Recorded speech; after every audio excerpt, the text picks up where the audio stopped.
listening to Anthony on the Virus, Sirius XM. Very nice to meet you. We're on the same network. I know.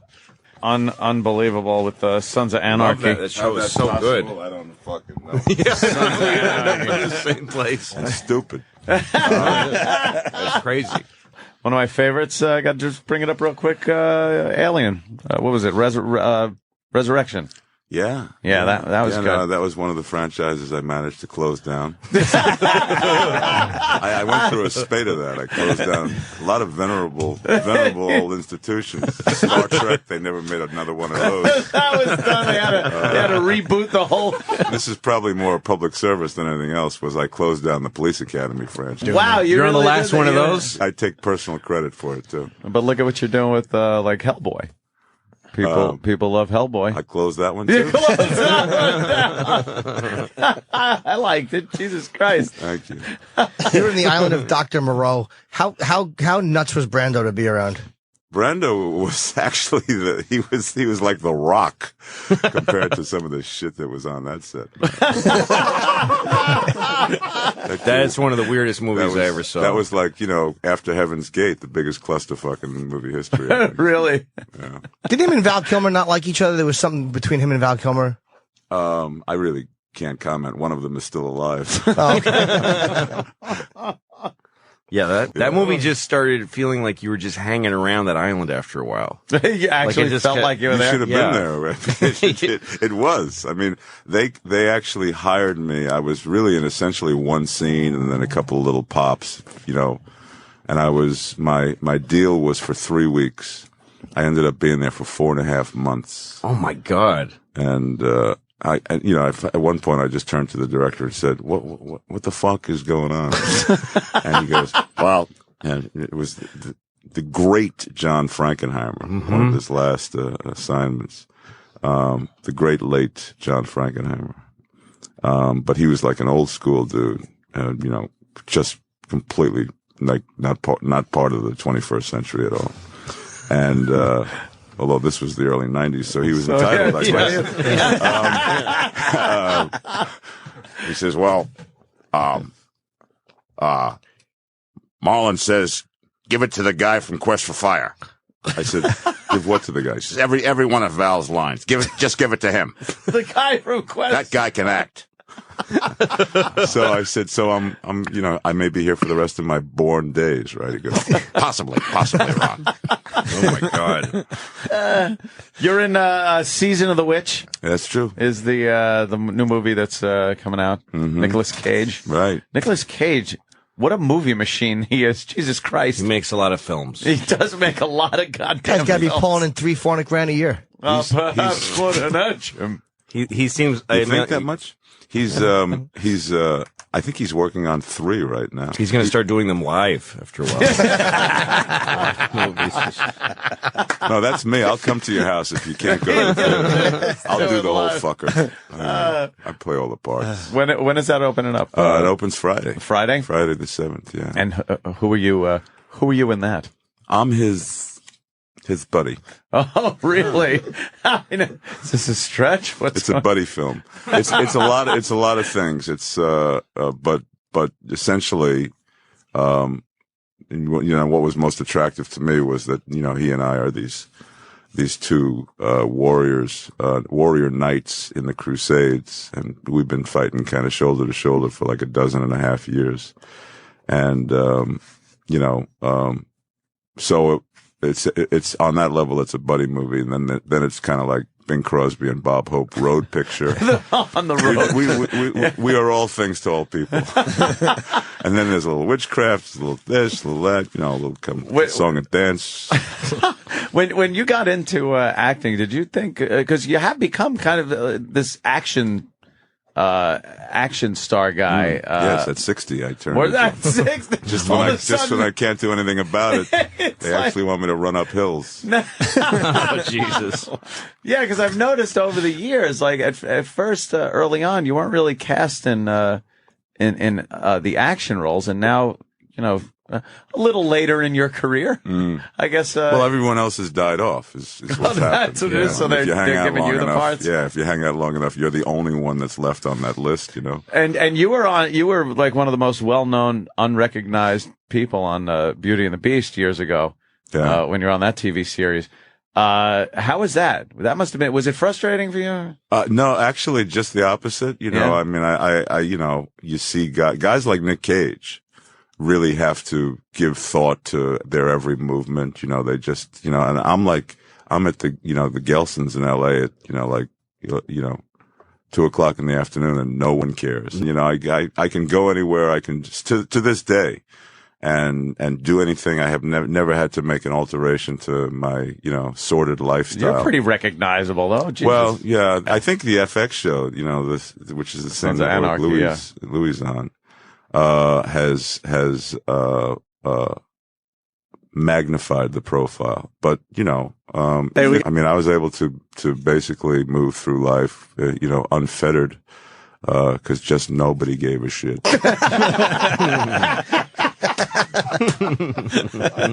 What's got you laughing today? Who we got on the phone and stuff? I got to put my headphones on. Hold on. What? Hey, I just want to let you know that I love your work on Sons of Anarchy, and I really like the Mutant Chronicles. I really enjoyed that movie. Thanks for all your work. Oh, it's my pleasure, my friend. My pleasure. God what bless you. do you like watching? What kind of shows you enjoy? I'm a kind of I've turned into a political junkie a little bit, but I get all my news through MSNBC because I'm like, you know, I'm a lifelong, you know, lower middle class Jew lefty from Upper Manhattan, you know, so, you know, I like having my news filtered through, you know, a blue lens. Through the liberal, so I'm a Chris Matthews freak. And, you know, when I'm on my own time, it's just turn to classic movies, pretty much. Yeah. That's my antidote to a cold, hard, really cruel world. Really? To go back and watch old black and white movies and go, simpler time. Humphrey, Carrie, Bert. You know, that's it, man. I mean, you know, it's just another time and place. A you know, simpler time. Yes. It seems like it was. There was a little order of the universe back then. Little English people with high collars arguing very politely. Yeah, with their little pinky. Yeah.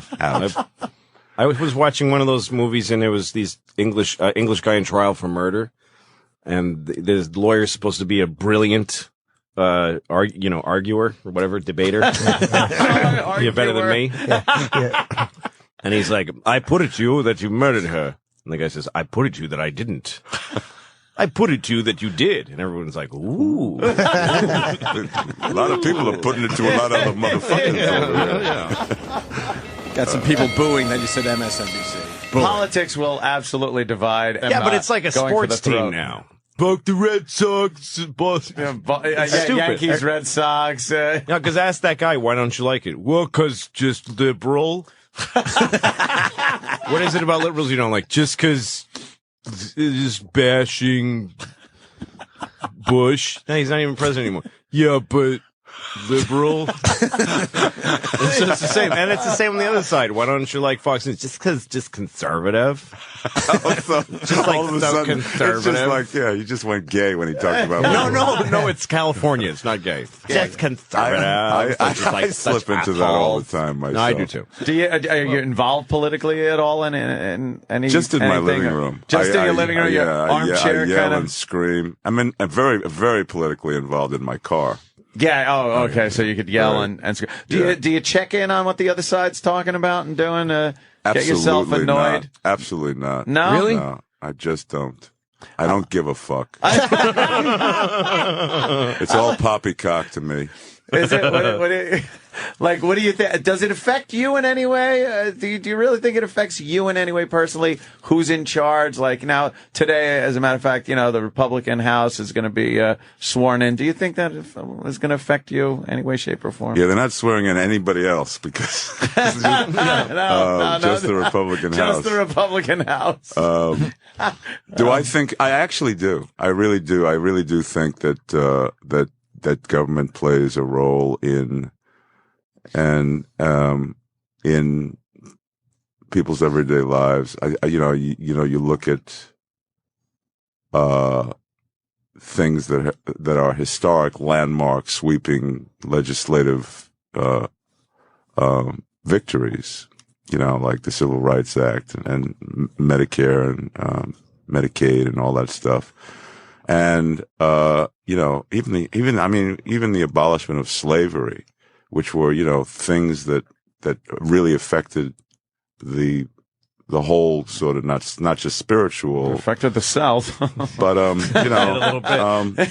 and it always came with these horrific, bloody fights, and there are still people today that are railing against FDR, for yeah, fucking socialist welfare state, Hey, that's just sorry to interrupt you, but slavery emancipation, was that a piece of legislation or was it an executive?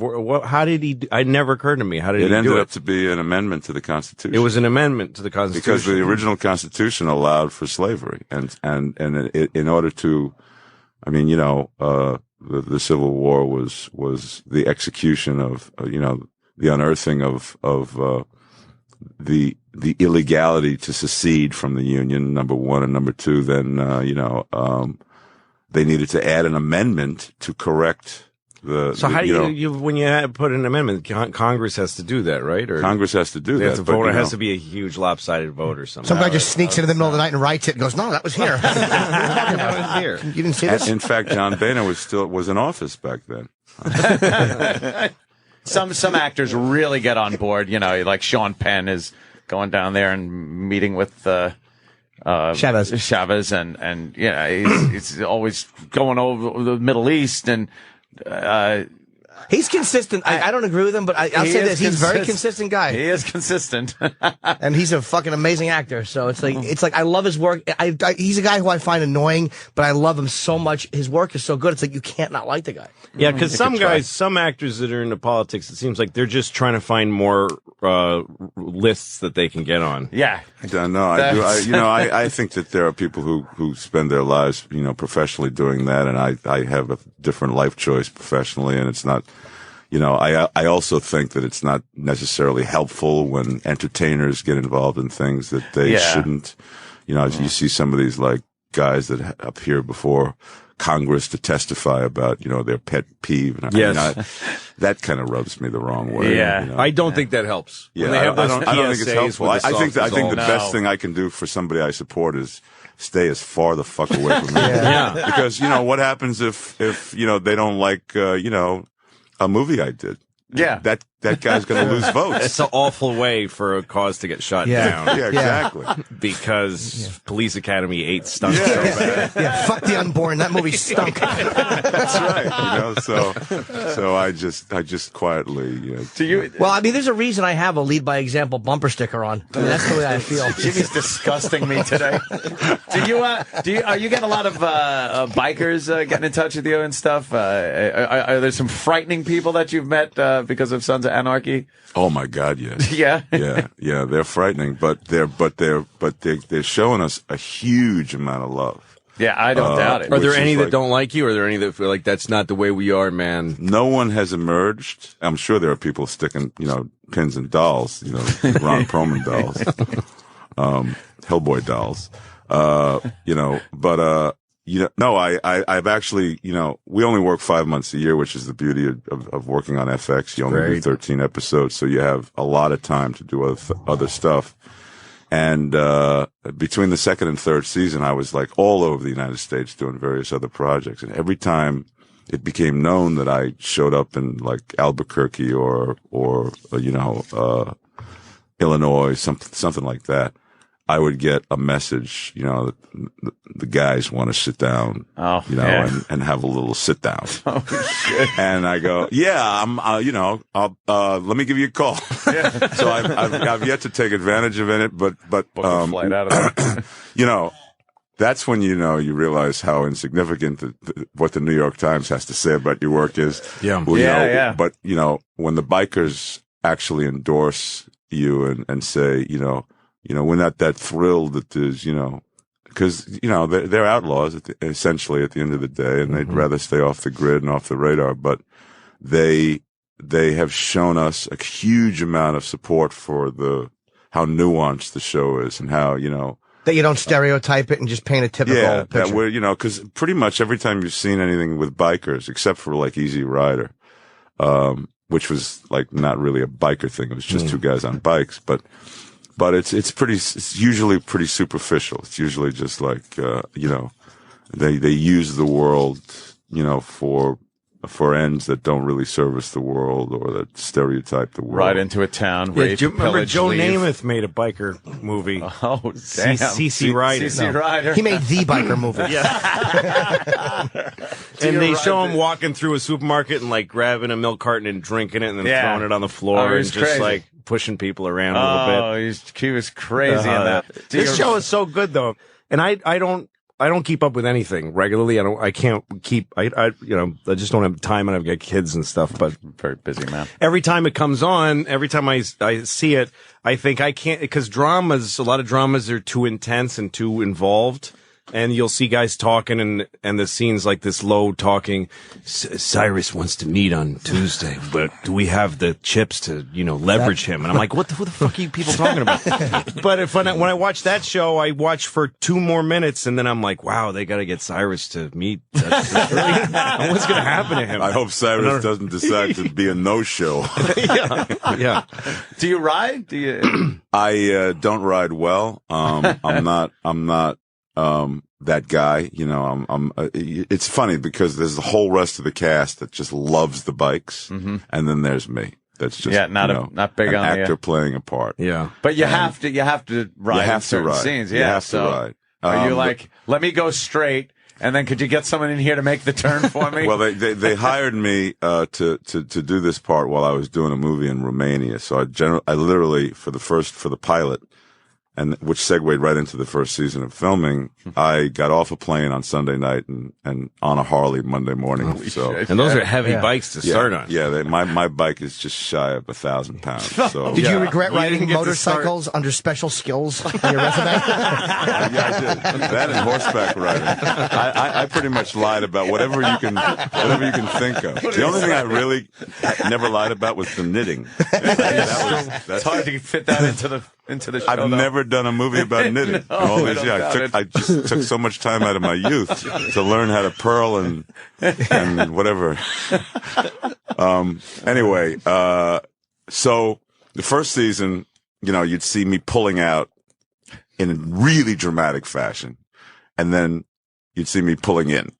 And the rest of it was, you know, back of some stunt guy's head. Stunt guy. Then in the hiatus for the second season, I actually spent some time on a bike, you know, tried to find a little bit of a comfort zone, which I'm still terrified of I'm that particular, fan of you the know. bike. It's scary. I'm terrified. I like a little metal around me when I'm driving on the This road. machine pulling you by it's the arms. pulling you. I mean, I don't even like going. Fucking nasty. You by the arms. Yeah, that's what it feels like. I used to have one, and I rode a motorcycle for like 2 years in New York City.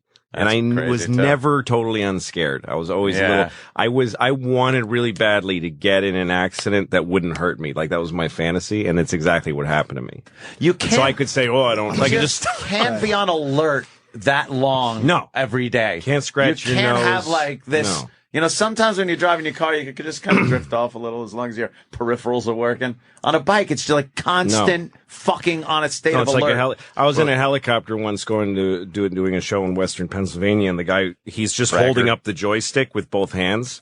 And he says, I'm just chatting with him about how it works. And he goes, well, if I have a muscle twitch and let go, we just drop out of the sky. Oh, you should have said to him, hey, thanks for sharing. That's what I should have said.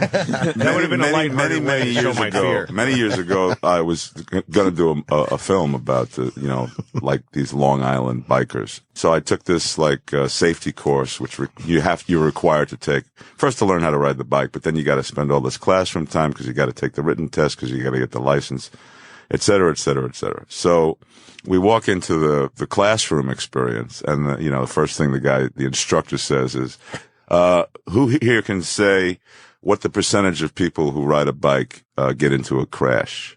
So one guy says 20%. He says, a little higher. And this goes on and on and on. Finally, he says, nobody. 100%. Really? And he wasn't jiving, man. I mean, if you ride a bike, you are going to crash. At some point in your bike you are riding going to career, crash. you'll crash. And you could be phenomenal at it, but other drivers are not looking for bikes. You know, people are like changing lanes like crazy. The classic is the left turn in front of people. People will just I drive a fucking Escalade and nobody people can see turn you. left in front of me. Like, what are you doing? They can't see you. This thing is No, barreling and on a down motorcycle, you're only on two wheels. So if you have a slight hitch in the flow of your driving, you fall down. Yeah. And in a car, if you have like, oh, whoops, then You're you like, just "Hey, sort I'm of. back." But Yeah. there's nothing more challenging than riding a Harley and trying to send a text message back to your manager. Have you tried doing I'm that running one? late, you know. I had a moped accident when I was 15. Wow, really fitting in, Jim. I don't want anybody to be alarmed, but I mean, I had one when I was 15. I flipped off the top, and I said, "I'll never get on a motorcycle." It just scared me. You never were on a motorcycle. I was on a moped. That's what I'm saying. I would never do it after that. okay. It scares me. Are you okay? Yeah. I mean, I'm fine. Sometimes I still wake up screaming.